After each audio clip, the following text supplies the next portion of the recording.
SJC-11545, Massachusetts State Automobile Dealers Association, Inc., et al., v. Tesla Motors, Massachusetts, Inc., et al.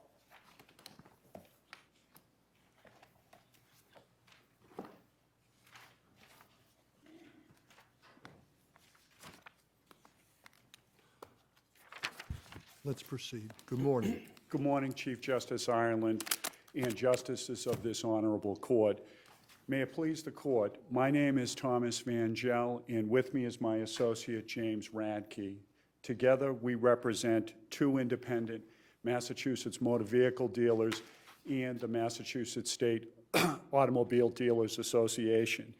The issue before this court today is whether standing under Chapter 93B, Section 15A, for a motor vehicle dealer to assert a claim against a manufacturer for unlawful ownership of a dealership in violation of Section 4C10 is limited to a franchisee of the offending manufacturer.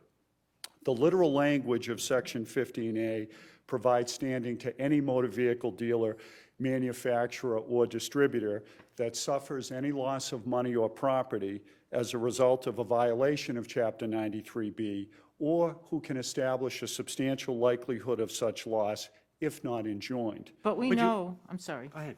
But we know that standing is not determined solely by the literal language of the statute. And we know that from any number of cases, including Beard, which construed the predecessor version of this statute. So that's not dispositive. And we also know at least what the purposes of the old statute were, and that they don't include protecting dealers from interbrand competition, and they don't protect the business model of franchisees, including dealerships. That's not within the area of legislative concern of the pre-2002 statute. So it seems to me that what you have to do is show how it is that the new version, the 2002 version, expanded the purposes of the statute. And, you know, it seems to me that in your briefs, you're doing that solely by reliance on the language of two minor changes. One being the standing to include manufacturers and distributors, as well as dealers, and that the language that says that a manufacturer may not own or operate a motor vehicle dealership of the same line or make. Justice Lenk, I would respectfully disagree that it was a minor change to the statute when the legislature eliminated the relevant market area requirement that was in 4C10. That was a significant change that was made to the statute, and that is what, in fact, enacted a complete ban on factory ownership, whereas before, a manufacturer could own a dealership within the Commonwealth of Massachusetts as long as it was not within the relevant market area of another dealership. That was a significant change, Your Honor. Couldn't you view the change as, because the relevant market area determination was so complex and so cumbersome in determining whether or not a dealer had standing to challenge its manufacturer, that this is simply a way of allowing dealerships to challenge so long as they can show. I mean, a Ford dealer in Springfield could challenge Ford, the manufacturer, for opening up a dealership in, I don't know, Cohasset, if they could show that they were harmed. But it's just a different way of getting at, you know, who's within the range of harm under the purposes of the statute, that is to protect dealers from oppressive power of their manufacturers and distributors. Justice Lenk, this is one area where the Superior Court made a mistake. They interpreted that the removal of the relevant market area requirement was because it was a confusing requirement, it was a complicated requirement. We don't dispute it was confusing and complicated, and because of that, the MSADA came up with a simplified approach that was specifically adopted by the legislature. It's contained in Mr. Okaneski's position paper, which I'll speak to later, as a way of simplifying what was a very cumbersome process for dealers. So relevant market area was alive and well as a concept in the new statute. And what the legislature did was they made specific definitive mileage requirements. So if you were a dealer in Suffolk County, it was an 8-mile radius that constituted your relevant market area. If you were a dealer in Barnstable County, it was a 10-mile relevant market area. So the notion that the legislature's elimination of relevant market area was only because it was complicated and confusing just isn't the case. That Frankel? isn't. Oh, sorry, I'll let you finish your sentence. I'm listening to, I think you're reciting something that comes out of a position paper. Why would we care about the position paper? It hasn't been shown that it was something that was within the contemplation of the legislature, has it? Well, it had, Your Honor, there was an affidavit from my client who's here today that was submitted to the Norfolk Superior Court. He was then the Director of Government and Legislative Affairs. He's now the Executive Director. He submitted that to the Legislative Committee considering the bill. The MSADA was championing this bill. They wrote the bill. They presented it to the legislature. They got it sponsored. And in that position paper, and I would direct your attention, I would direct the court's attention to the appendix 510 to 515. Paragraph 4 of the position paper specifically states that one of the key provisions of the amendments is to eliminate loopholes to existing prohibition on factory store ownership. The position paper specifically referenced virtually the identical situation we have here with Tesla as a loophole that would be eliminated if the legislature enacted that first sentence in 4C10, which remained unchanged from when the bill was first submitted to when the legislature enacted the bill. And in his position paper, Mr. Okaneski stated to the Legislative Committee, loophole number 2, and this is in paragraph 4 of the position paper, about 4 pages in to the appendix, around 513. Loophole number 2, no same line make dealer exists to challenge a factory site of a dealership for its new division. That's the situation we have here. There is no other Tesla same line independent dealer. There is only one non-independent factory-owned dealer. So no one had standing under the prior statute to contest that. The reason for the enactment of the first sentence in 4C10 was to eliminate this loophole. And the position paper goes on to state that the amendment would eliminate this loophole as to explicitly prevent factory ownership or operation of dealerships and prohibit the direct sale of new cars to consumers by the factories. Other than this position paper, is there any legislative history that supports that the legislature was in fact trying to, what you say, close a loophole, which would suggest that somehow the purpose of the statute had been expanded to protect dealers from interbrand competition? Because that's the only thing that would be achieved by that. Your Honor, What difference would it make to, I mean, ordinarily, the statute is construed as protecting, having dealers, a Ford dealer protected against Ford or a Ford distributor. That's the way it has been construed in the past, to protect against oppressive behavior by manufacturers against their dealers. If this were to be construed as you're construing it, it would mean that Ford could bring suit against Tesla.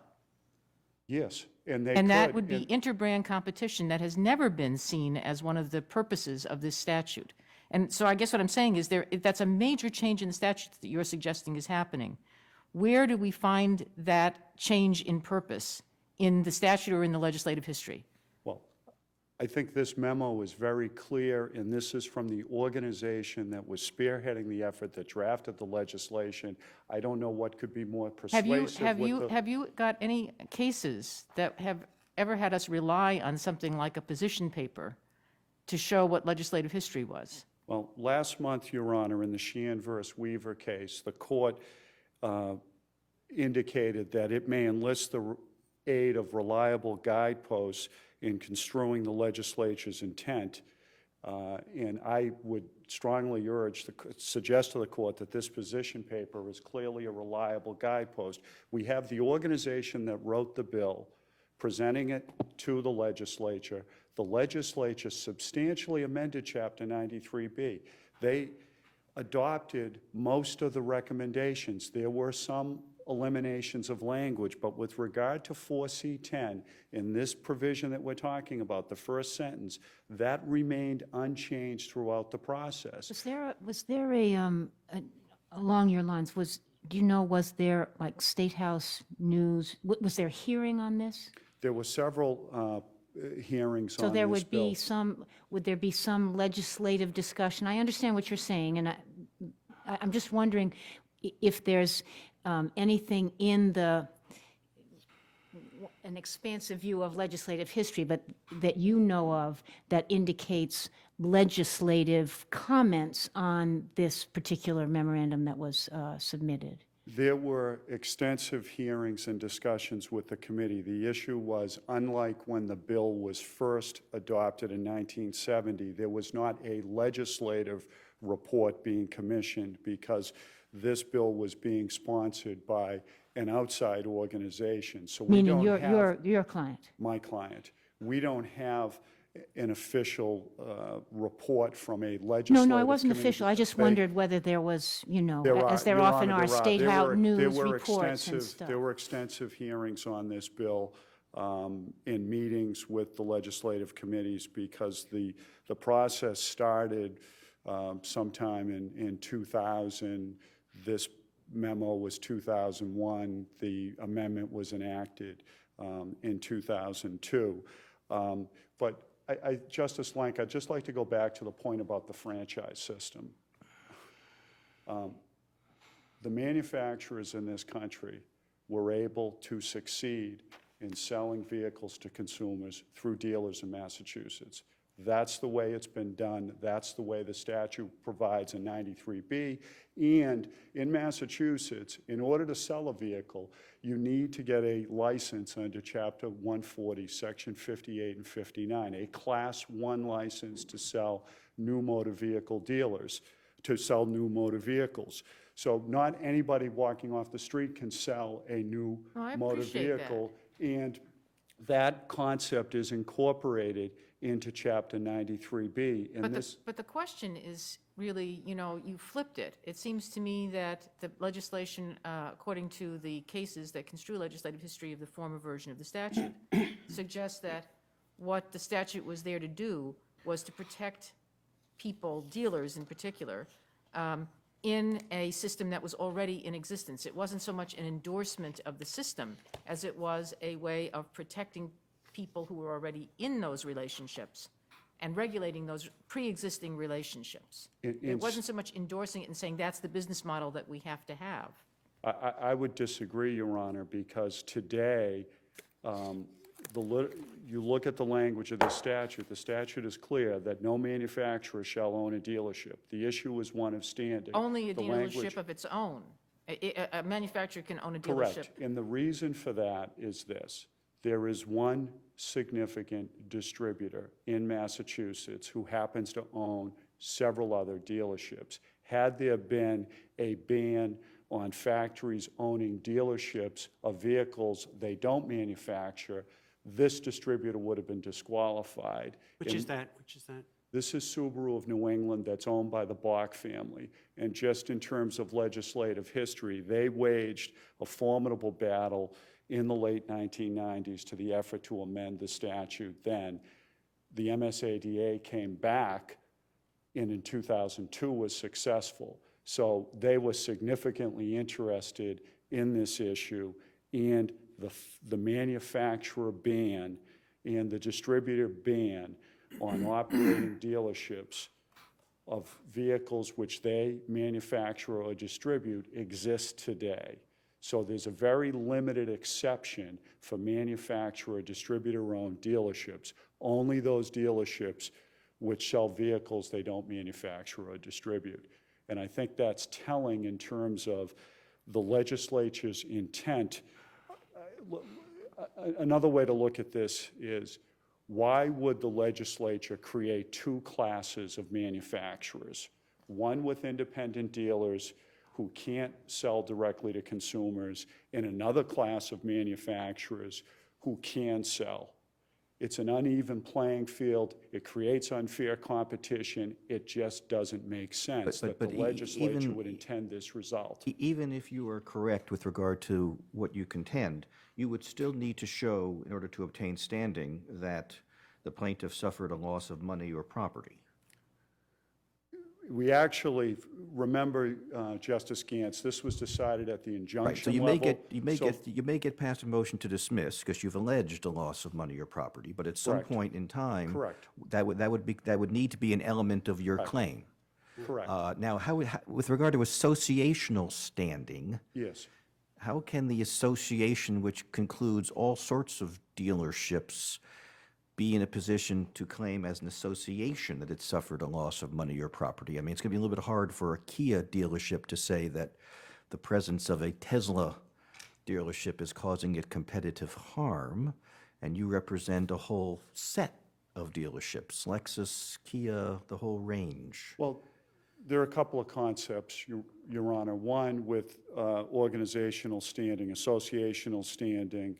Obviously, the dealers have, let's assume the dealers have standing they under have the standing. statute. If they have standing, then the organization has standing, because the issue is obviously germane to the MSADA's purpose, and the individual claim isn't necessary. The MSADA isn't precluded because there's common harm, because of the issue I just raised, creating two classes of manufacturers. You're creating unfair competition that But, eventually, but what's going to You'd have to happen? prove, you'd have to show it. You can't merely contend that that the rest of us are under obligations which Tesla is not. That would not be enough by itself, I would think, to show a loss of money or property. You'd have to prove it. Tesla concedes that under their model, they achieve significant savings, so they can sell a comparable vehicle to another manufacturer at a lower cost. So as a Counsel, result, you know, I have to insert myself. You're 2 minutes over. Your time is up. Thank you.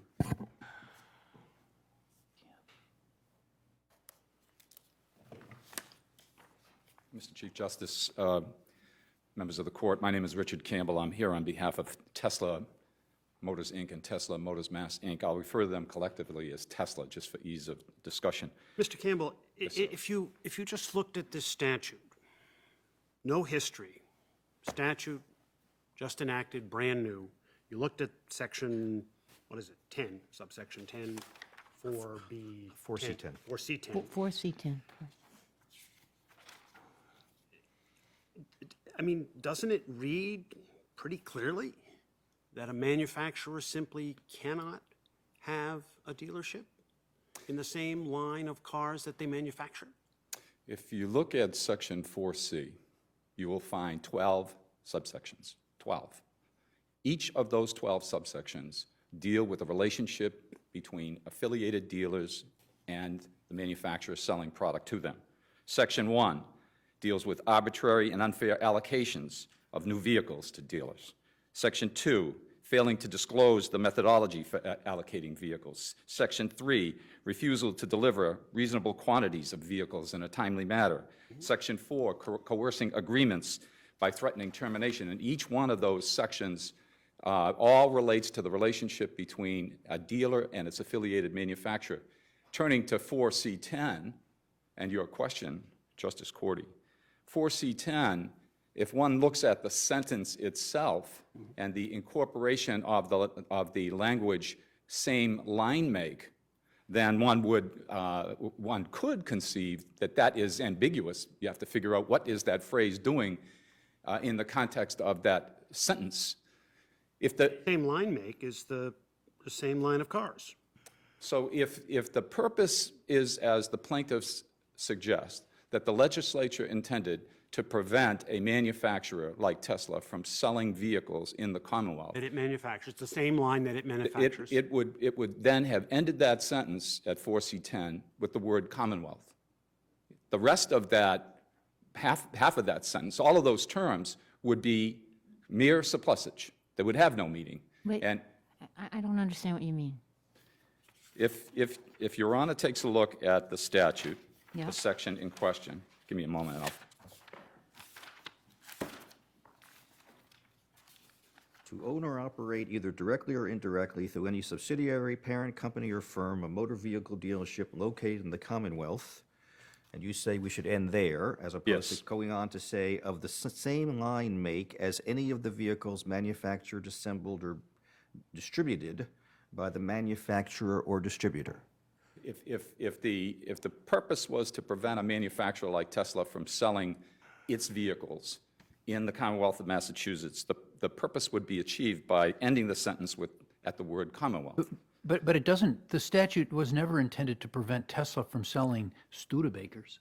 No one could read that statute, I guess, to suggest that Tesla could purchase a dealership from Ford or Chrysler or General Motors, set up that dealership and run it. That would not make any sense, would not square with Make the any way the world. economic sense, but it would make sense, I mean, I don't, isn't Justice Spina right, though? I mean, it's not, One could read that statute, that sentence, so as to provide a manufacturer like Ford the opportunity to run a Chevrolet dealership across from a Ford dealership. And of course, that would not make any sense at all. If the purpose of the underlying core purpose of 93B is to protect dealers from abusive behavior by their affiliated manufacturers, and part of that purpose would prevent a Ford Motor Company or General Motors or Chrysler from opening up a competitive dealership across the street from an affiliated dealer. But isn't your better argument the one that you first made, that if you've got to read Section 4C10 in the context of all the other subsections, and it's there's an organic whole here that refers essentially to the franchisees, a franchise system. Absolutely, Your Honor. I went down that road initially trying to answer a question from the court, but if you step back and you take a look at the 2000 Act and the provisions of the statute, you would show that you would find, I submit, that they all deal with the relationship between a dealership and its affiliated manufacturer. The 2002 Act was entitled, quote, "Further regulating business practices between motor vehicle manufacturers, distributors, and dealers." And then in Section 5 of the Act, it states that the Act shall apply to all franchise agreements existing on or after the effective date of the Act, and then specifically incorporates by reference 4C10. But I mean, you're in violation of, I mean, isn't Tesla right now in violation of 4C10? You are a manufacturer. You are operating directly or indirectly through a subsidiary, a motor vehicle dealership in Massachusetts, and you're involved in selling cars of the same line that Tesla manufactures. Most respectfully, Isn't all that true? most respectfully, Your Honor, first of all, that issue is not before the court, but more importantly, the Okay, well, proper... isn't it, can't they allege that it is true? I mean, They they're have alleging it's true. they have alleged it's true, And if yes. it's true, it's a violation of 4C10. That does not address the question of whether the plaintiffs have standing, because they have to have... Okay, I'm not speaking of standing right now. I'm asking right now, have they alleged a violation They have of alleged that 4C10? violation, So yes, if they are correct, Tesla is in violation of 4C10. If you ask me to assume that they are correct, then they... Okay, so way you if posit the it question. is correct that what they've alleged is a violation of 4C10, then who, if not them, can enforce the prohibition in 4C10? The provisions of 93B for enforcement are allocated to the Attorney General's office. And in fact, the Dealers Association solicited the Attorney General in this circumstance to seek enforcement of the statutory provisions against Tesla, to no avail, I might add. But what would happen if Tesla or some car manufacturer from, say, Eastern Europe, who's never done business here before, is starting to make cars, and then they open up 15 showrooms across the state, and they start selling their cars. No dealerships, but it's their own showrooms in 15 cities across the state. There would be all kinds of consumer protection statutes that are currently enforced by the Attorney General's office involving dealerships that would go completely unenforced. No, I don't think that's correct, Your Honor. I believe that the statutes and regulations related to the sale of motor vehicles would pertain to the manufacturers in your hypothetical They'd that have to get a pertain to license. Tesla. They'd have to get a license, right? Exactly right. Be regulated under the statute as any other dealer, but it would be a That's manufacturer-owned dealer. correct. In order, and I'm sorry to cut you off, Justice sorry. Corder, but that's correct. In order to sell motor vehicles, new motor vehicles, under our statutes, one must get a Class 1 license, which Tesla has done, has obtained.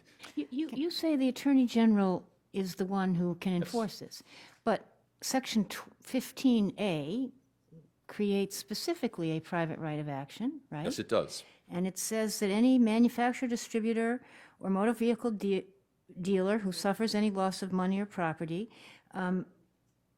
as a result of an unfair, deceptive act or practice as defined in this chapter. So then I go back to 3, which defines unfair methods of competition or deceptive acts or practice, and it turns you to Section 4, and Section 4C10 is one of them. So I don't know why you say that there isn't a private of action. There is a private right of action, first and foremost, if the plaintiffs can prove injury in fact. Well, that's which, fine, right, but that's not, but we're outstanding right now. If they can prove it, I agree with you.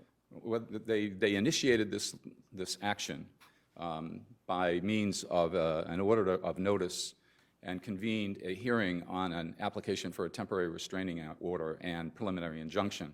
At that hearing, their obligation then was to prove injury in fact, and to the extent that they were looking for injunctive relief, to prove a substantial likelihood of success on the merits and substantial injury as part of it. There was never any proof, no proof whatsoever of any injury in fact, no proof whatsoever of any substantial injury in the future. All that was proffered by way of rhetorical allegations at that stage of the case, all was that Tesla, in operating the Natick Gallery showroom at the Natick Mall, was violating Massachusetts law. That was the primary allegation at the time. In terms of injury, in fact, the only assertion was some vague assertion about confusion in the marketplace. Judge Fishman, at the hearing on the preliminary injunction, specifically asked the plaintiffs, have you sustained any injury in fact? And the answer was no, they had no proof of any injury in fact. Judge Fishman then asked, do you have any proof of injury that would warrant injunctive relief, any injury in the future? And the response to that was, and you'll find this in the record, the response was that the blogs were going wild with comments about Tesla, hoping that Tesla would prevail in the lawsuit and bring about a change in the distribution system for motor vehicles. That was the only proffer made when of so-called proof at the Superior Court in front of Judge Fishman. Are you suggesting that we should not interpret Section 4C10 and just say you have an established injury, you don't have standing, we're not even going to get into 4C10 and say what it means, what we think it means? The answer to that is yes. I think the jurisprudence of this court requires the plaintiff to prove that they have injury within the context and concern of the statute. But if we conclude that the statute means essentially what the dealers say it means, then they are much closer to having standing than not. We conclude it means what you say it means, there really is no standing because it hasn't really changed the zone of interest. And I submit, Your Honor, it has not changed the zone of interest. This statute was created on a substantial record and history of abusive conduct by manufacturers, the big three manufacturers, toward affiliated dealers. But that was I the old understand that, but version. that's the old version. But don't we really have to concern ourselves with what happened in 2002, not what happened when it was first enacted? Yes, Your Honor asked pointedly, is there any legislative history to support the proposition from the plaintiff? And the answer to that is no. There is no legislative history. If there were real legislative history, it would be before the court. Do you disagree with what your brother said, that in fact the bill was proposed by his client?